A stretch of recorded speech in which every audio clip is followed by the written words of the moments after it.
what's up, everybody? How's it hanging? How's it happening? You guys know who this is. This is Kevin from the Chord Progression Podcast. The podcast, Rolling Stone magazine says, initiates profound discussions with rock and metal artists, allowing fans to discover the creative workflow of their favorite musicians and understand the factors that make the band succeed or fall from fame. We are also sponsored by Dark Fusion Systems, the best for your custom computer needs. Get $100 off your entire bill. Use the code CPPod at darkfusionsystems.com. Links over on the podcast below. Now let's go to our feature presentation. We have lolitslea on the podcast today. She's a brand new album called Nothing Lasts Forever. It comes out on October 11th. We talk about the album. We talk about the neon pop punk style, how she was inspired to write this stuff, her origin story from going viral for a Chandelier by Sia cover acapella, and the story about how one of her songs in her new album was inspired by her losing her Nintendo DS. Yep, that happened. You guys ready for a great episode? Let's go! Yeah. Well, ladies and gentlemen, boys and girls, listeners of the Chord Progression Podcast, our friends at good old Adam Slitter PR said, hey, Kevin, you should probably get in early on this one. You know, go and do it. Trust us. And I said, okay, I'll trust you. And I'm already excited about this one, not going to lie, because this person is a brand new full-length album called Nothing Lasts Forever, releasing on October 11th. If you like that neon type style music, but also heavy in the pop punk sense, you're going to have a hell of a lot of fun with this record, and you're going to love this artist. So why not get to know more about her right at this moment? So please welcome Leah from lolitslea to the podcast. So Leah, welcome to the Chord Progression Podcast. Hey, thanks for having me. I'm so excited to chat today.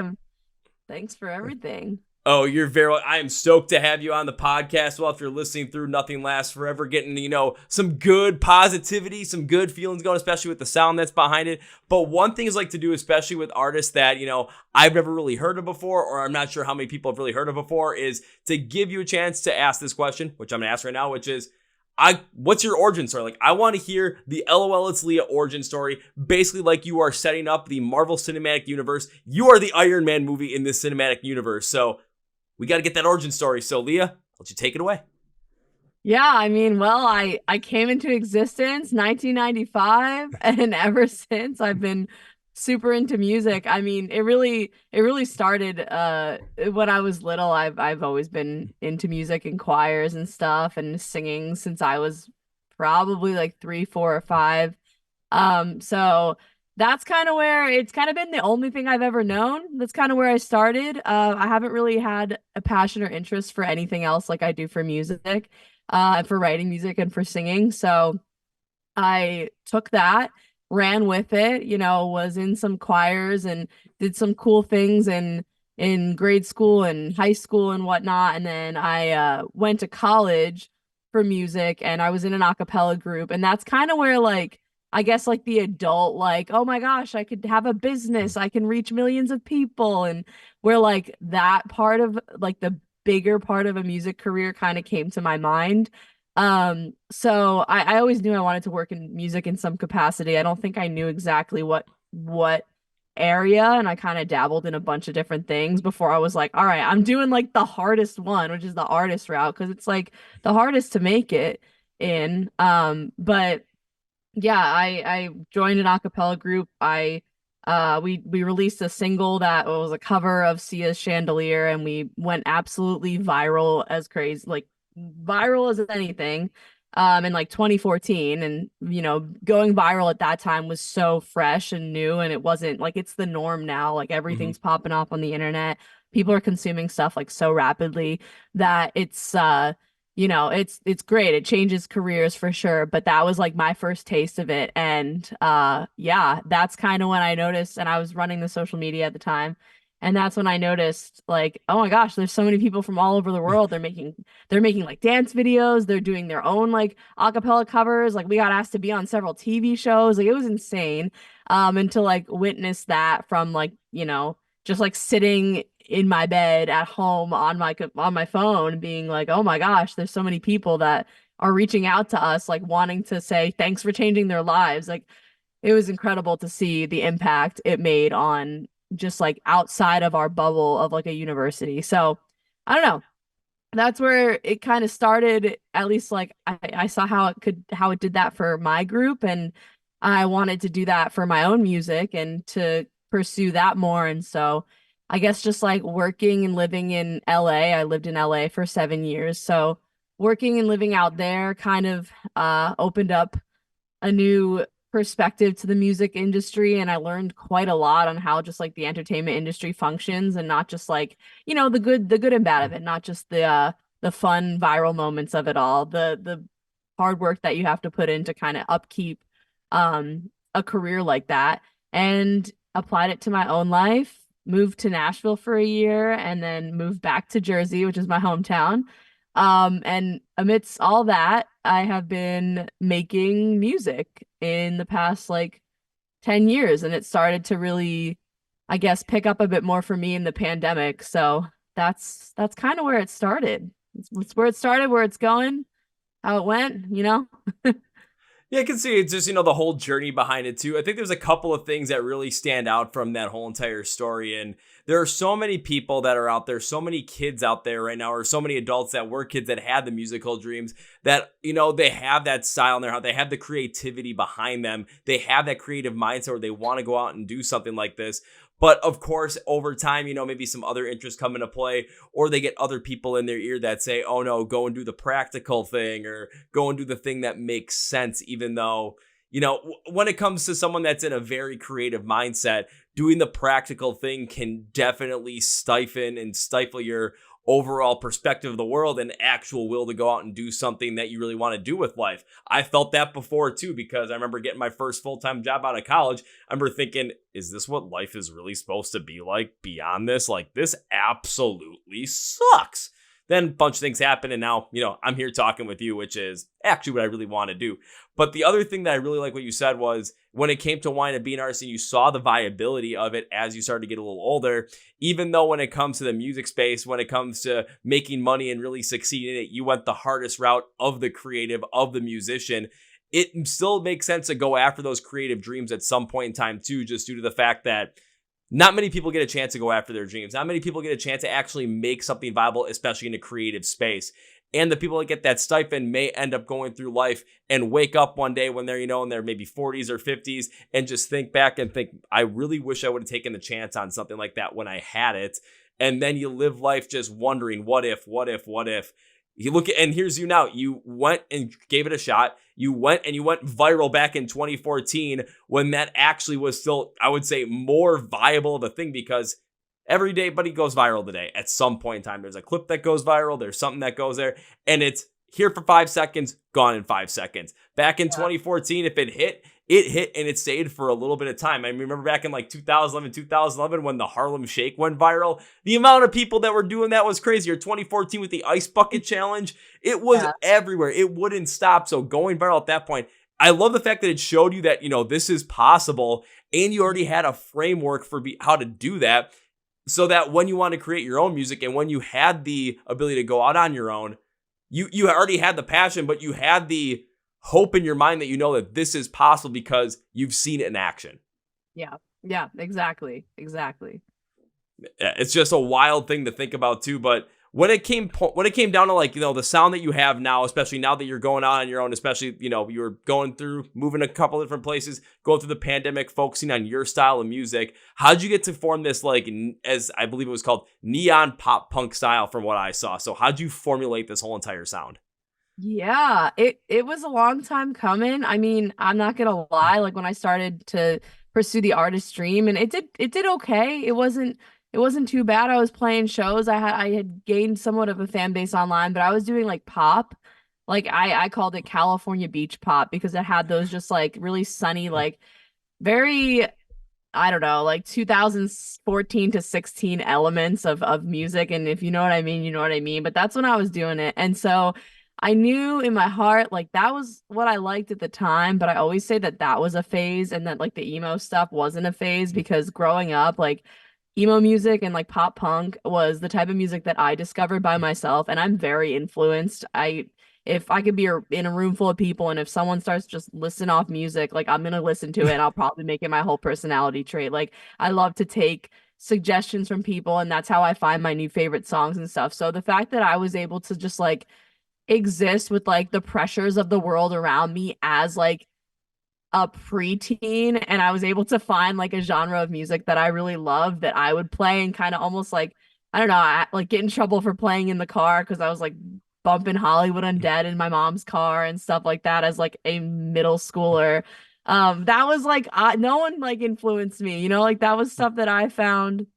I don't know if it was just like it might have been playing somewhere, so I guess somebody must have turned me on to it. But I really like I went in that rabbit hole of all those different kinds of artists and finding artists similar to Mayday Parade, the Warped Tour era that I would just listen to myself and find new songs that I like. So I take a lot of pride in that, and that was I don't know that was kind of what inspired me to like create that way. I knew there was always going to be some sort of a pop element in my music. I really enjoy listening to pop music, but I also love the marketability of pop.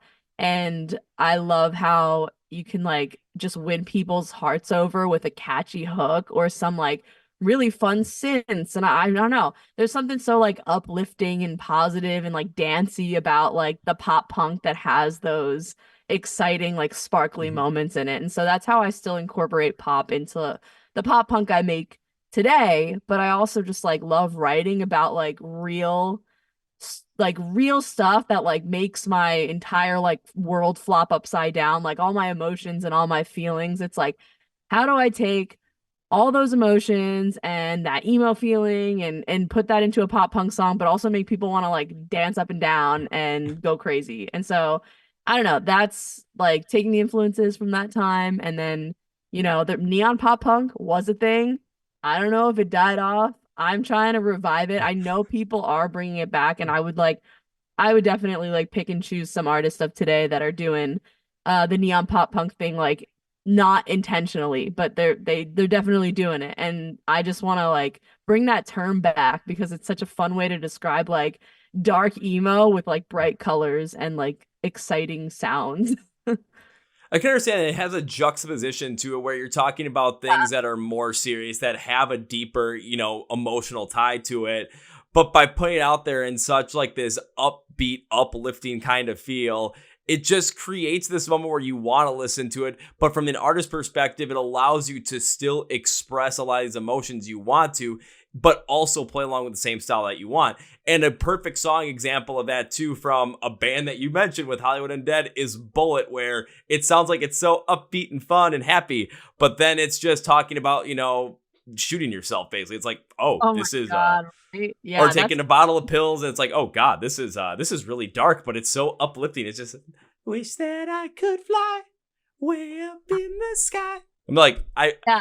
I'm kind of geeking out a little bit because also when you said Hollywood Undead, I'm like, I was in the gym today listening to Hollywood Undead in the morning. I haven't done that in a while, so just a They're such a weird great crossover. workout like band. I love like Hollywood Undead in the gym is such a vibe. That's good for you. That sounds like No. fun. Oh, it was a good time. The old guys at the gym though did not appreciate it. Yeah, I could imagine. Oh well, whatever. They get to see good music and instead of listening to, Billy Joel for the 100,000th time. But, nothing wrong against Billy Joel. The thing that really stood out though to me when you were talking about that was, you're talking about the music that you were writing back in, 2014, 2016 around that time, really getting into more of that like California pop, beach, neon style to really have that more of that calmer, maybe sometimes uplifting feel. But when you talk about, how you got into pop punk, how you got into the emo side of things, that is something that has stuck with so many people. And I think you're a perfect, representation of that because when people like us, we found that music or found the music that we fell in love with, we found it first by ourselves and during a time when it was the most influential for us because I think there was a study that was done that says, the style of music that you like when you were 14 kind of is like really where it all really emulates from. Or, you find your favorite band when you're 14, find your favorite song when you're 14. And it seems like for you, it was like right around that time too, maybe a little bit earlier. But because you found that genre, you found that style by yourself and you connected to it without anybody else's influence, that's where the strength comes in. And when it comes to implementing a lot of those ideas, a lot of those styles in your music, it's such a natural fit because you lived it, you embodied it, but it was also something that you discovered yourself and weren't feeling like it was forced upon you. It was just there and it was a beautiful creation. Yep, yeah. I resonate with that a lot. That's like I think the time that I was kind of discovering, yeah, pop punk. It was around that time. And I don't know. I was even thinking the other day, I was like, wow, this type of music just like never gets old. Like you can reinvent it so many times and it just never sounds dated. And I don't know if people feel that way about other genres, but yeah, it was a special moment back then. And yeah, clearly it's like left an imprint on my brain because yeah, it's my whole existence now. Oh, it absolutely did. But I mean, look at how many bands and how many genres that have imprinted on brains of so many different people. There's friends that I know that have gotten into music, and it's like that has become a huge part of their personality, or a lot of their lives have, become a huge fixture around music and around the stuff they love. I can say I'm absolutely included in that because I mean, look at what we're doing right now. Like, I wouldn't be talking if I really wasn't encapsulating the music that I love, even though I'm preferring more the heavier side of things now. Trust me, you put on some pop punk stuff, I'm like, I enjoy this a hell of a lot because it's has that nostalgic feel back from, when we were kids. But at the same time, you can find so many bands now that are doing brand new things with pop punk. So many artists are doing new things with it, mixing with different genres. And it sounds fresh. It sounds crisp. It sounds precisely clean and lovely and also energetic and also manic at the same time. But you go back to songs like, I was listening to No Reason by Sum 41. I'm like, this is a fantastic song. This came out more than 20 years ago. Like, it still sounds fresh. It's great. Yeah, it really is timeless. It really is timeless, and I'm glad that you're able to, not only latch onto it, but then really use that in a more creative space too, to really connect with what you love, but also putting it out there so that you're creating that, neon pop punk style in your own capacity to bring light and, happier times to some of those darker things that you're able to talk about in these songs, so that not only does it help you out, but it helps other people know at the same time, whatever you're talking about, if you're going through, it can get better on the other end, even though it's dark on the inside right now. But again, at the same time, if we're talking about it, we're not the only ones that have gone through it. You've gone through it. Maybe we've gone through it, but there's a lot of people else around you that are listening to the same stuff that have gone through the same thing. So at that point, you're not alone. Yeah, exactly. Good point. Truer words haven't been spoken. I mean, maybe that like water is wet might be truer words, but I'm just going to stick with that one.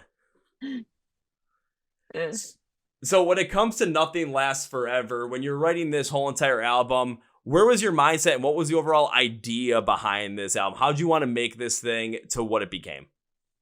Yeah, so I mean, the way I write most things and kind of like I guess put all of them together in like a little project and is I just write song after song and they kind of all tie in together because if I'm writing them, this is how I work. I don't know. If I'm writing them around a certain time and like I write a song and then a couple months go by, I write another song, like it's essentially like a very linear piece of work and I like putting out my work like that because it feels like true to the moment. It's like, okay, I've experienced like there's 8 songs on the album. I've experienced like these 8 things that I wanted to talk about, and they all happened in the past year and a half or 2 years of me working on the album. Now I'm gonna put it all together, and then I'm gonna let everyone hear what I've experienced these past 2 years. So I that's kind of how I've been really liking like grouping my projects together. It just feels very like genuine and natural to the moment in time. And we can only live in the moment and move forward. So trying to put those together and put it out there and kind of theme it to something. I guess it is picking up from my latest, like the previous project, Happy Never Ending, which was a 5-song EP.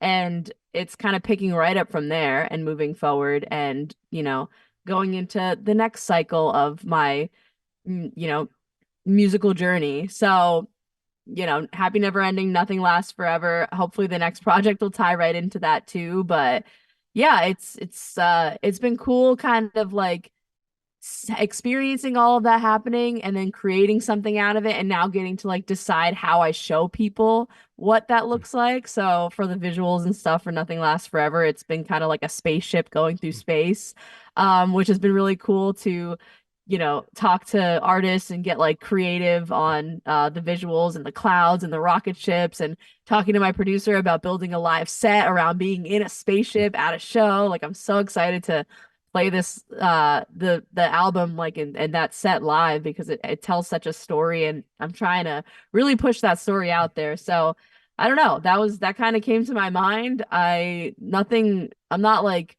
super into space, but it looked really cool when I was talking about the visuals. And I'm always on a plane, I'm always traveling somewhere, so I'm like, let's put that into, I guess, like a package project and a visual like identity of this like blue and green clouds in a rocket ship in space, and kind of exaggerate like what it's like flying all over the country to do things, to see people, to whatnot, and making it its own little fantasy land. Make its own little fantasy land of LOL, it's Leah. But it makes sense to what you're talking about, where how this picks up after Happy Never Ending, given the context of it, where you're writing songs and you're writing about experiences that have happened to you over the past year and a half, 2 years, where about Happy Never Ending, you probably wrote about the exact same idea, where it's the same experiences, but the experiences are always going to be different, because as time goes on, as humans, we experience different things and we go through different moments in life as just it passes. I think about, from my perspective, I'm 29 right now. It's like when I was 25, we were in the middle of a pandemic. Like, that's one whole entirety of a thing. 26 was completely different. 28 was massively different than 26. And I'm like, I'm 29 now. 29 was massively different than 28, but it's always going to give you a fresh set of things to be able to talk about, to be able to go over, to be able to write songs about. And because you lived through those experiences, they're personally yours, you're able to emulate the perfect emotion from there, because you know exactly the place in your brain where you have to be to write this stuff. On top of that, you're still being able to create and encapsulate in, like you said, this spaceship, spacey kind of thing, where even you think about the title, Nothing Lasts Forever, when you're thinking about, you're constantly going all these different places, you're never in the same place forever. Even when you have a chance to stop, then, maybe the time of all that traveling is done. That doesn't last forever. You're traveling through space. You're going to find something new, so that whatever you're going for, it's not going to last forever. And even when it comes to what you're going through in life right now, whoever might be going through it, whether you're going through, say you just went through a breakup and you're feeling down by yourself. Yeah, that feeling is going to suck, but it's not going to last forever. And especially having some of that, neon flair to the pop punk, even when you talk about some of these deeper things, it absolutely fits in there to bring back that positivity of emotion where, yeah, we might talk about darker stuff, but there is that light at the end of the tunnel, as long as hope is still at the forefront of that mind. Yeah, yeah. I like that interpretation too. I mean, it's true. Like, literally, like, nothing is gonna last forever. I think it's sadly such a like cliche, I think, little phrase, because when I'm thinking of naming an album, I'm like, everyone's named their album Nothing Lasts Forever. Like, there's nothing super unique about it. I'll put a little exclamation mark on the end of it to make it fun, but it's true. It's like, you're never, I think I took it as like, you're never in one place for a long period of time. Like, I might have loved my life in LA, but like, I can't live like that. Can't live broke like that for the rest of my life. Like, I got to move on and get myself a more stable like living situation. And so it's like those relationships, and I mean, I love my friends out there, but it's like, I don't get to see them every day, and nothing lasts forever. It's also a play off of like, I don't know, being the last EP, like being happy never ending. It's kind of like a joke, because it's like, I was talking about how like there was this one situation that was never ending, and it was so long, and it was going on forever. And then the next thing that drops is just like, just kidding, nothing lasts forever. So it just, anything you could lose anything in like the beat of a drum. But again, that like both the EP title and this LP title, they do connect in that capacity. When you're living in that moment and you think it's going on, you think that is never going to end. I still remember back in 2017 when I was, before doing this stuff, when I had a full-time job and the relationship I was in ended and I hated the job, everything kept spiraling down and down. My mental health took such a toll where I thought I was going to live in that forever. And I thought that after having a job, I thought, this is it. Like, this is terrible. Like, this is the rest of my life. Everything that was good is behind me. And I thought that was going to last forever. But then a year later, I started doing this. So nothing lasts forever. I don't know how much longer I'm going to be doing this, but I'm enjoying the ride as it's here.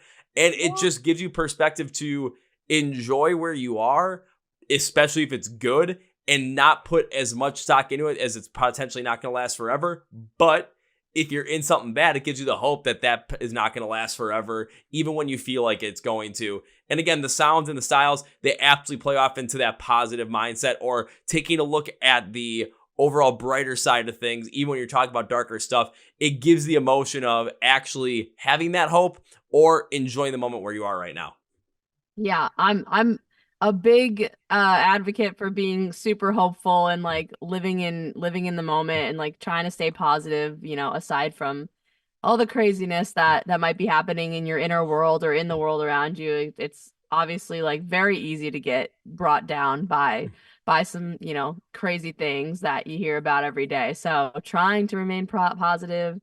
I'm hoping at least like even if, you know, creating music and my songs are like a little glimmer of light in whatever's going crazy in your brain and whatnot. Like that's how my brain calms itself down, is writing music and, you know, getting to experience that, because, you know, I'm always all over the place. So, you know, I don't think as long as you keep a positive mindset and hopefully like surround yourself with things that make you happy and like have that glimmer of hope. Yeah, I think that's a good thing to take away from it for sure.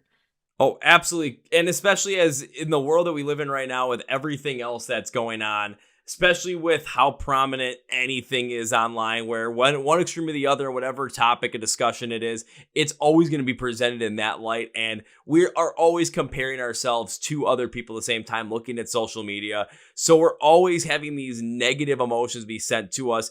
And the more we fester in that negativity and the more we just live within it, that's when things go wrong. That's when you start acting in that negativity. That's when you start presenting emotionally in that negativity. So it reflects poorly, especially when you're with your friends, with your family, working, even by yourself, just trying to be creative. It comes out as that. But if you end up having that piece of positivity in there, now I'm not saying completely forget about the negativity, because you still have to be abreast of the situation.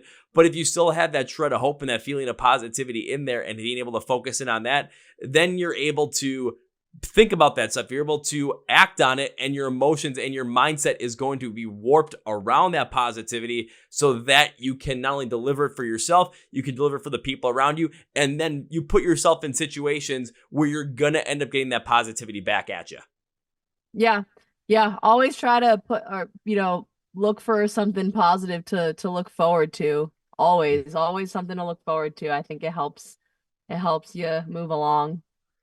Well, how about this? Outside of the album releasing on October 11th, what else are you looking forward to right now? Let's see about this. What are you looking forward to? Oh my goodness. Well, I just I'm now I don't know. Now I don't know. What am I looking forward to? I mean, I often just look forward to like hanging out with my friends. I feel like I work a lot, and I'm always like on the clock, whether it's for like my millions of jobs that I have or like my music career and whatnot. So getting to just like kick back and hang out. Um, I always look forward to a glass of beer. That's that's something to look forward to. But yeah, I mean, I don't know. I think just planning uh things for the future. I'm really looking forward to like 2025 already. There's a lot of cool things I think that are gonna happen that year, including like turning 30. So I'm excited for my 30th birthday, even though I just had my 29th. So I'm looking forward to those things. Like I'm just vibing, trying to manage my life and my crazy emotions and writing music. Looking forward to being on a, you know, being on a boat next year. Hopefully that'll work out. Hopefully that'll work out. Hopefully you can be at a boat next year celebrating your 30th on a boat, enjoying. Let's hope for that, because my 30th is on a Monday at the end of the year. Oh, And it's overshadowed by both Thanksgiving and my brother's wedding. So oh, I get to look forward to no one even noticing. you gotta just do it before that. Oh no, it's actually kind of perfect, because it's just like, oh hey, everyone's always I hear some people talking about the dreadedness of turning 30. I'm like, mine'll just come and go and no one will notice because of everything else that's going on around there. I'm excited to see my brother get married at the end of the year. I'm excited because I've got two other friends who I've known since I was smaller than 4 feet tall that are getting married in a couple of weeks. I'm like, this is fantastic. This is great. I can't believe this is happening. And then all the other stuff that's going on, just all the shows we get to go and see, or for you, all the shows you get to go and perform. Just being able to see friends, being able to get in the middle of a mosh pit, maybe try and take down my buddy Shane and just see if whoever can knock each other down first. He hasn't knocked me down yet. So if you're watching, Shane, ha ha ha ha ha. I may have just signed my own death warrant on that one, but okay, whatever. But it's finding those positive moments that really make you feel like you are you, and looking forward to those, because even in the darkest of times, there's going to be something that is going to make you happy and is going to be able to bring back that positive moment. Hell, even when I was in the darkest moment my entire life, I decided to get a concert ticket, went to go see Rise Against to play at a festival because that's all I cared who to see. And for an hour and a half, I forgot I was sad. Yeah. Now, I went back to being sad right afterwards and being in that moment, but I remembered for an hour and a half that I forgot that I was sad. And I remembered who I was and remembered being me. And it was fantastic. And then I was able to start to build up on that to get to where I'm at now. So always try and find that like one positive thing and you can look forward to, because it's going to create hope.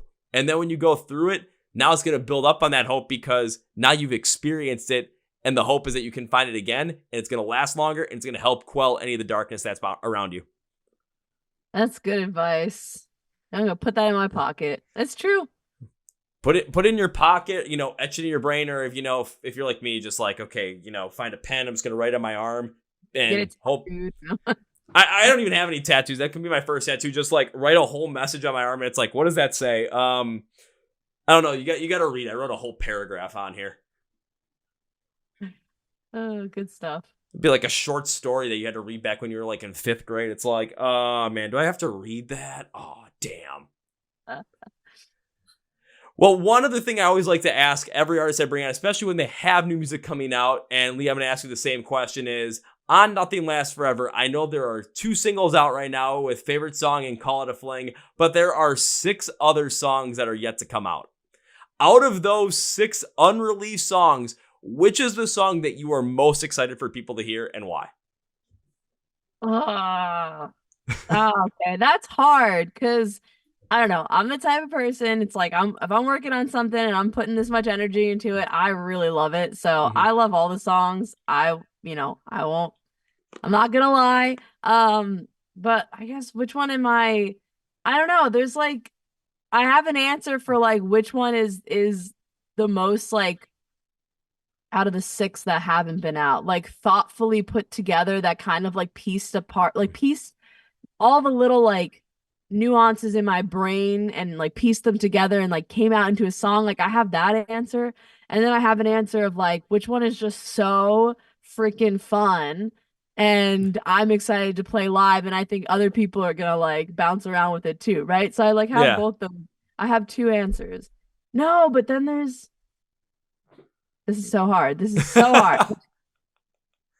Okay, I'm just gonna say lyrically, I think my favorite song is it's track number 7 on the album, called Exit Plan. And it features somebody who, I mean, some people know because it's like it's written in those press releases, it's written like in certain articles, but it hasn't been like announced yet, like who are the features that I've been dropping. And then there's like a feature that's coming out in a week. And I haven't teased it yet. So I don't want to, no spoilers. I'm not sure when people are going to watch this, but it is track number 7. And it's called Exit Plan. And I basically wrote it about essentially the time that I sold my Nintendo DS to a pawn shop. And I thought I'd just like, if I was like pawn shop happy for some reason for like a whole year of my life, where I would just find stuff in my house and sell it because I was like, I can make money like this. And I was so oblivious to the fact that I was like selling my memories basically, and that I would regret doing that, and that I would miss like those items, and like I would miss my DS and my favorite games that I play, and I'll never be able to pick it up again and turn on that game that I beat, and like even just like go through and walk through like the neighborhoods of those towns in those games in the spot that I like left it off as. Like I got rid of that. So it was like one of my biggest regrets in life, which I feel like if that's one of my biggest regrets, I'm living a pretty good life, but it still impacted me quite a lot. I got a tattoo of it recently, and it's like of a broken DS. And it's still very fresh, so it's a little appealing, but I'm really excited about that one. I'm not sure how it'll translate to listeners. I think like people will hear it. It's definitely a harder hitting one, so it's not as poppy.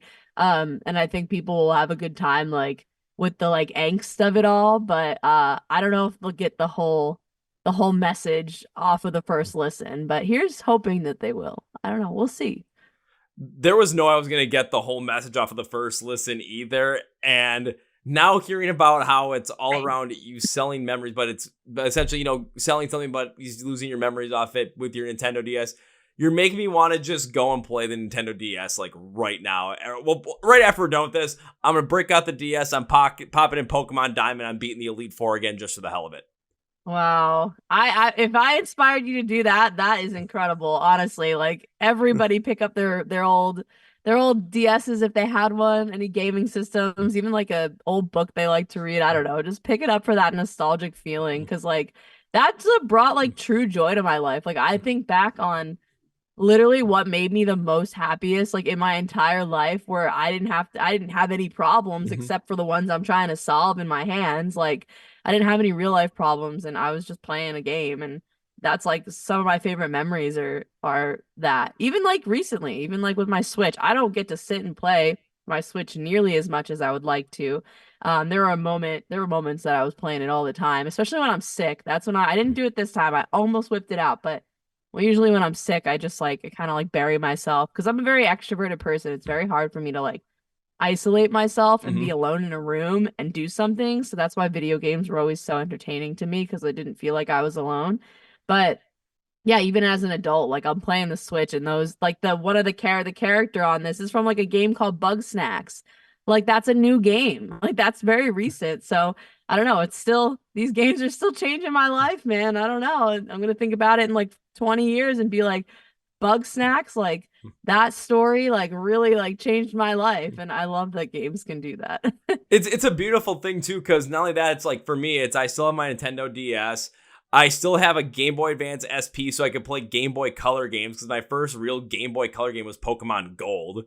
And I'm like, even though the battery and the internal battery's dead and the save file's gone, it's like, well, just got to replace that battery again. And even when I was like a really little kid, my brother got a Nintendo 64 for his birthday one year. And as we grew up, you know, we still had it. And then I went to college. I actually took it with me because I just wanted something I could play that wasn't online. I could just play it by myself. And as you know, we moved out of our parents' house and everything and divvying up the video game systems. I told him he could have everything else. Like you could have the PS2, you could have the Wii, all the games because all the games are almost mine. Like you can have it all. I just want that N64 because I remember how much fun it was to play. I remember the memories from when I was a little kid. I remember the memories from even when I was, 7, 8, 9 years old or even 10 or 11, we were playing it at times. And I constantly got, called a cheater because I would always beat my brother and my best friend who were on a team against me and I would always win. They're like, Kevin, you're cheating somehow. Or when I was in college trying to beat Diddy Kong Racing and beat Banjo-Kazooie as fast as humanly possible. And I still do it. And it's like, I don't want to get rid of that because it's still fun, but it also brings back those memories of not having those responsibilities and remembering what it was like to just enjoy the life that is around you. And it's an insane thing. It's such a beautiful thing. And that's why I kind of like, especially about Exit Plan too, because it does still take a pop punk approach to it, but at times it does have this heavier emotive to it, more angsty motive to it. So it kind of goes a little bit more in that easy core route at the same time too. But it shows the feeling of, you're selling some stuff. It's like, that's great. But then when you feel like exactly how it hits you, it's like, oh, I actually got rid of that, but it meant this to me. It just hits in a different capacity and it absolutely amps up that angst. And instead of going more of the emo sad side of it, you want that angsty anger. It's like, why the hell did I do that?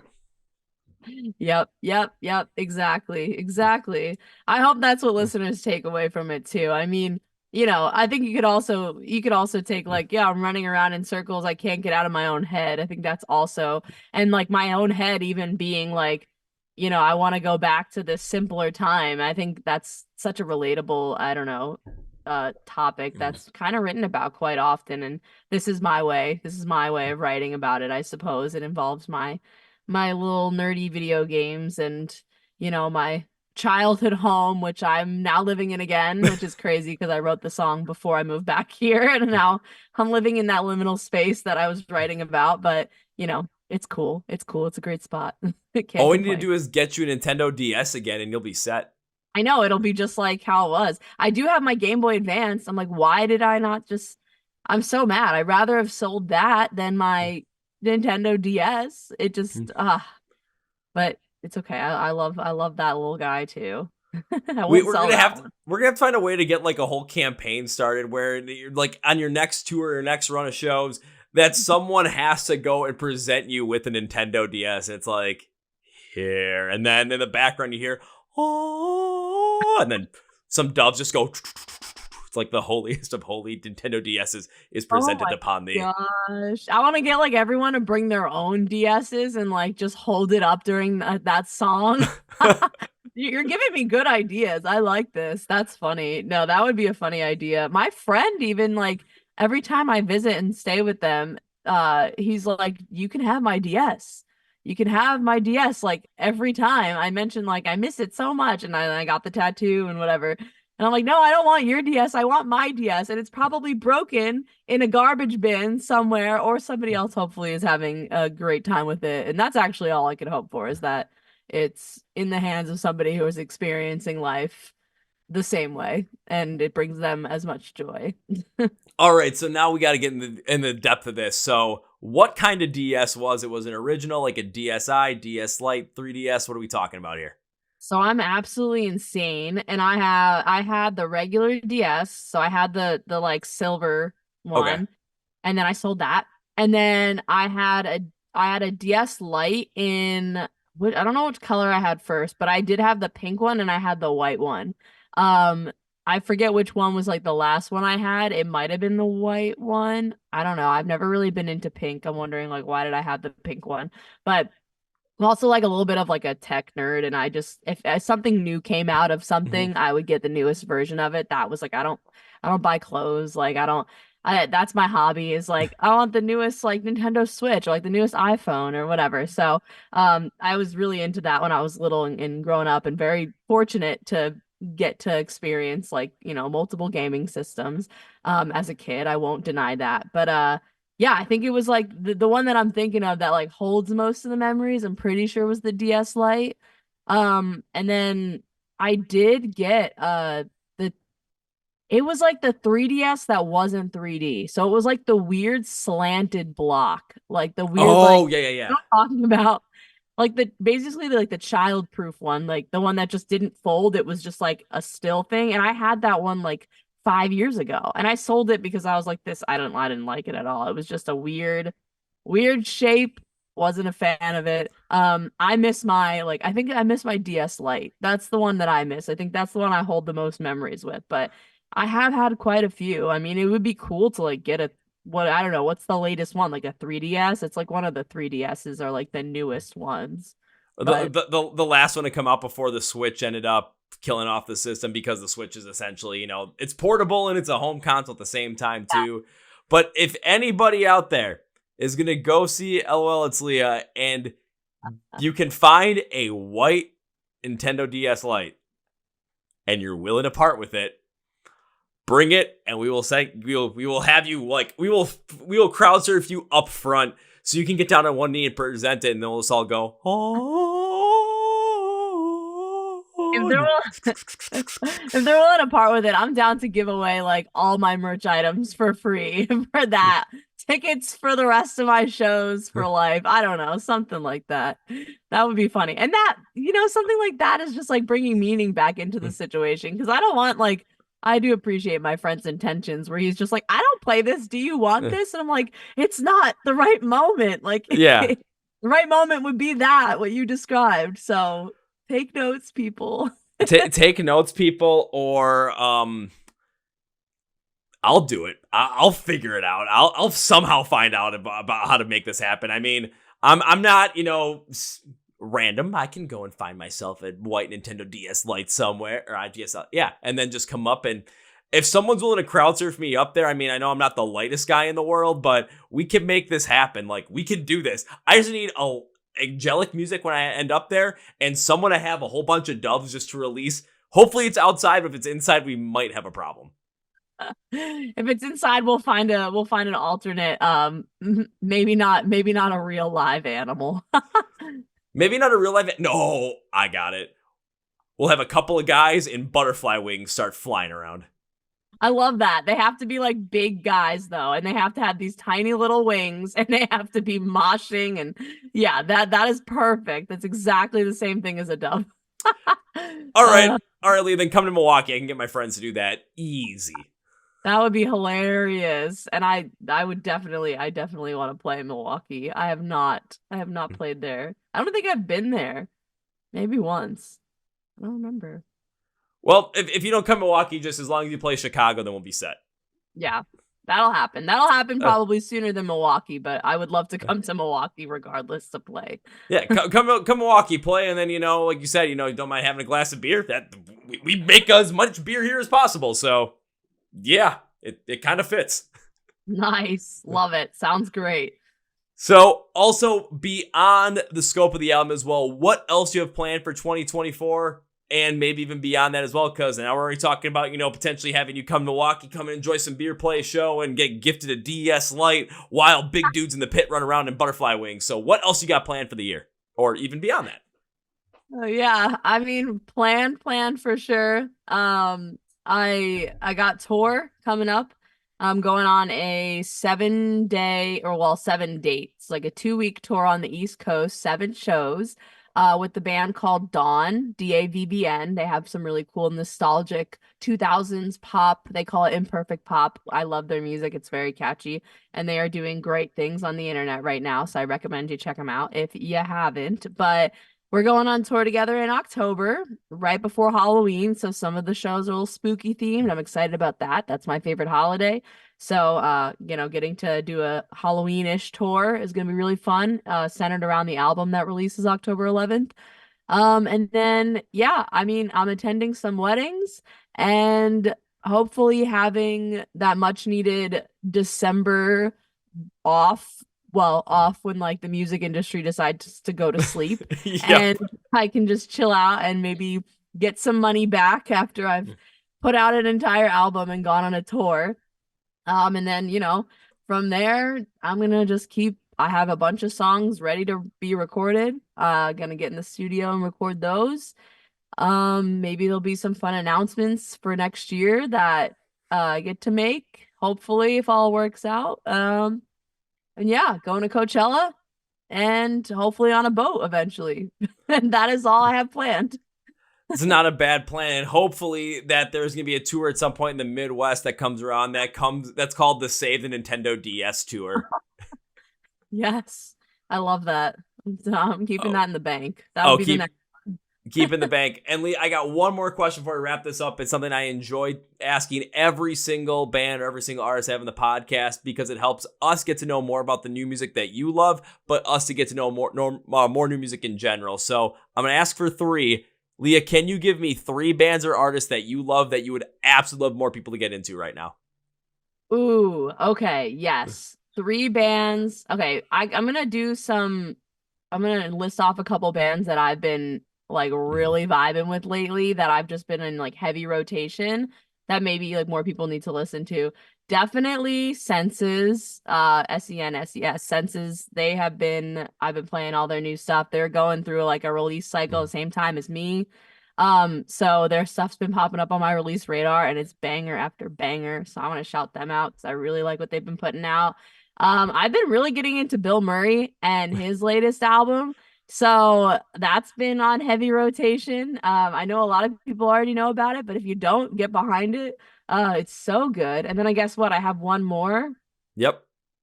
Dang. I'm looking at my most recent like stream stuff because it's usually just like what's in like the heavy rotation, I'm gonna shout out one of my close friends, in a band just because they're playing a couple shows with me and they're also releasing an album, Smooth Brain. And I think they released 2 songs off of the album so far, and they have both been absolutely in heavy rotation, and I really like the stuff that they put out. I have always been a huge, advocate for that band. I love them. I asked them to do everything with me because I think they're so amazing.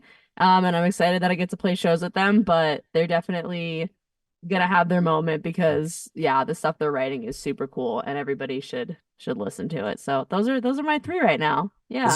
Those are a good 3. I had to take a quick look to the right on my big whiteboard here. I'm like, is Smooth Brain on the board? I thought I put him on there.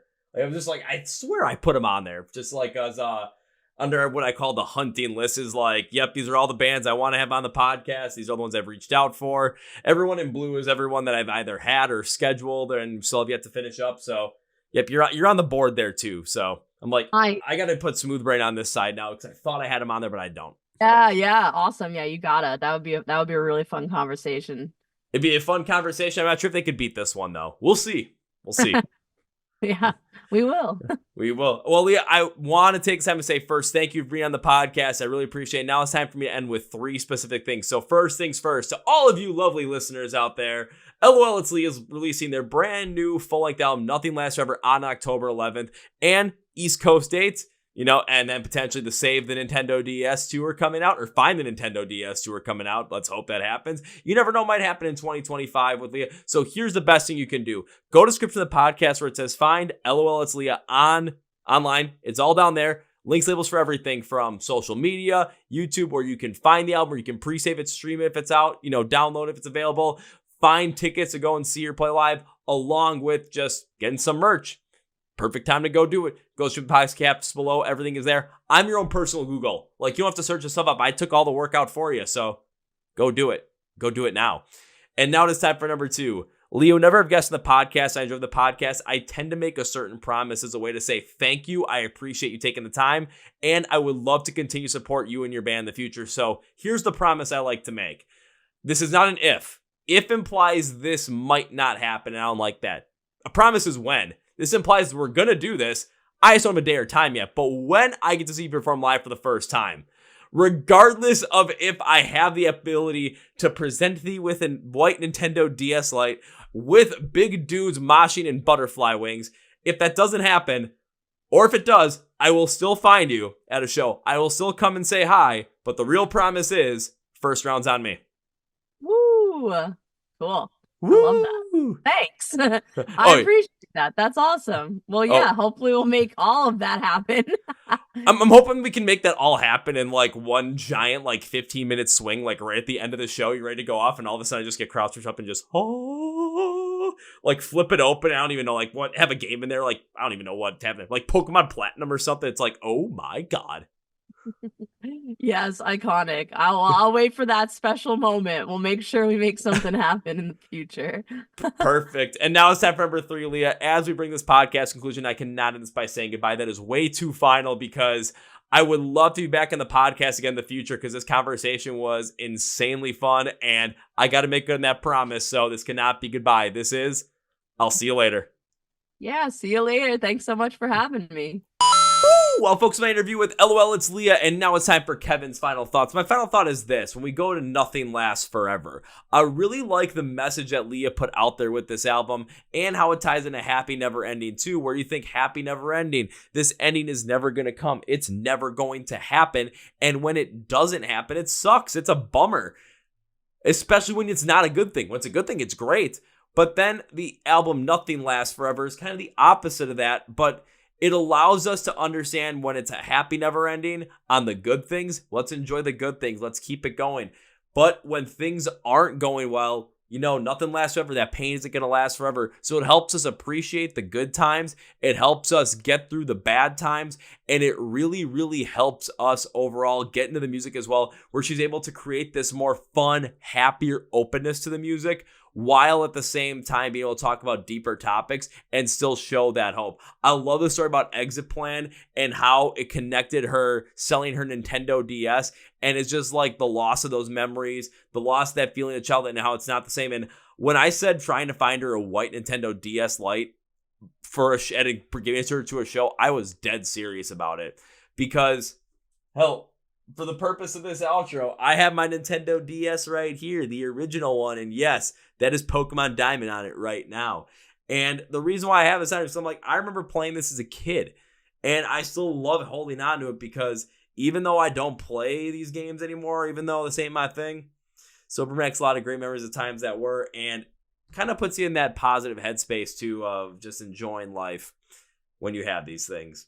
And that's really what I liked about Leah. She had a lot of great perspective on that, and her music shows the positivity that's behind that. So I want to thank Leah for being on the podcast. Find lolitslea, go description of the podcast, just find lolitslea online. Links levels for everything are down there. Go make sure to follow her. Go check out Nothing Lasts Forever when it comes out on October 11th, and go see her play live as well.